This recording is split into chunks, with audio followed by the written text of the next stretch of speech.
अस्सलाम वालेकुम। मुझे आपके साथ बहुत ही मज़ेदार यूनिक डिफरेंट रेसिपी चिकन मलाई बोटी बिरयानी की। तो चिकन मलाई बोटी की रेसिपी मैं डिस्क्रिप्शन में दे दूंगी उसका लिंक, तो आप वहां से देख लेंगे। तो चलें अब इसको हम बनाना स्टार्ट करते हैं। बिस्मिल्लाहिर्रहमानिर्रहीम। एक पतीले में 4 कप पानी लेंगे, एक तेज पत्ता ऐड कर देंगे, 3 से 4 लौंग, एक सिनेमन स्टिक और 1 टेबलस्पून नमक और 1 टेबलस्पून ही ऑयल ऐड कर देंगे। और जैसे ये बॉइलिंग पॉइंट पे आएगा मैं इसमें 2 कप सोक किए हुए राइस ऐड कर दूंगी और इसको हम 80% तक कुक करेंगे, यानी कि इसमें थोड़ी सी कसर बाकी रह जाएगी तो हम इसका पानी ड्रेन आउट कर देंगे। तो बिरयानी मसाला बना रहे हैं, उसके लिए 1/4 कप ऑयल लेंगे। प्याज 1 कप चॉप किया हुआ इसमें मैंने ऐड कर दिया है। जैसे ये थोड़ा सा कुक होगा इसमें एक तेज पत्ता, 5 से 6 लौंग ऐड कर दूंगी और बादियान का फूल 2 ऐड कर दूंगी, दालचीनी 2, साबुत काली मिर्चें 8 से 10, बड़ी इलायची 2 और इसको मैं 1 से 2 मिनट जो है वो कुक करूंगी। अदरक लहसुन का पेस्ट 1.5 टेबलस्पून ऐड कर दूंगी। मजीद 2 से 3 मिनट कुक करने के बाद नमक 1 टीस्पून, सफेद मिर्च 1 टेबलस्पून, जीरा 1 टीस्पून, काली मिर्च 1 टेबलस्पून, जीरा पाउडर 1 टीस्पून, धनिया पाउडर 1 टीस्पून और इसको 2 से 3 मिनट हम मजीद कुक करेंगे।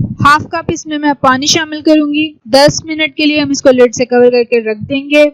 2 कप मैं इसमें दही शामिल करूंगी और काजू का जो मैंने पेस्ट रेडी किया था 2 टेबलस्पून इसमें मैं ऐड कर दूंगी। अच्छे से मिक्स करेंगे। अगेन 1 कप इसमें मैंने क्रीम ऐड कर दी है और इसको तब तक कुक करेंगे जब तक ऑयल सेपरेट नहीं हो जाता। 2 से 3 सब्ज मिर्चें काट के मैं इसमें ऐड कर दूंगी और अब बिरयानी मसाला जो मैंने रेडी किया था पहले नीचे अच्छी तरह उसको स्प्रेड करेंगे। उसके ऊपर हम हाफ बॉयल राइस पहले शामिल करेंगे और अच्छी तरह इनको हम फैला लेंगे। उसके बाद अगेन बिरयानी मसाला ऐड करेंगे। अच्छी तरह से बिरयानी मसाला ऐड करने के बाद चिकन जो मलाई बोटी मैंने रेडी की थी वो ऐड कर दूंगी। ऊपर से फिर इसको मैं राइस से अच्छी तरह जो है वो कवर कर दूंगी। काली मिर्च ऊपर से मैं थोड़ी सी स्प्रिंकल करूंगी। फ्राइड ऑनियन भी जितने आपको पसंद है आप उसको ऐड करें। पुदीना और लेमन के स्लाइसेस ऊपर से हम ऐड कर देंगे और इसको हम 10 से 15 मिनट लो फ्लेम के ऊपर जो है वो कुक करेंगे। तो बहुत ही मजेदार यूनिक और डिफरेंट रेसिपी और हमारी मलाई बोटी बिरयानी रेडी है। तो अगर आप मेरे चैनल पे न्यू हैं, लाइक करें, कमेंट करें, शेयर करें, सब्सक्राइब करें और बेल आइकन को भी प्रेस कर दें ताकि आने वाली अपडेट आपको आसानी से मिल सके।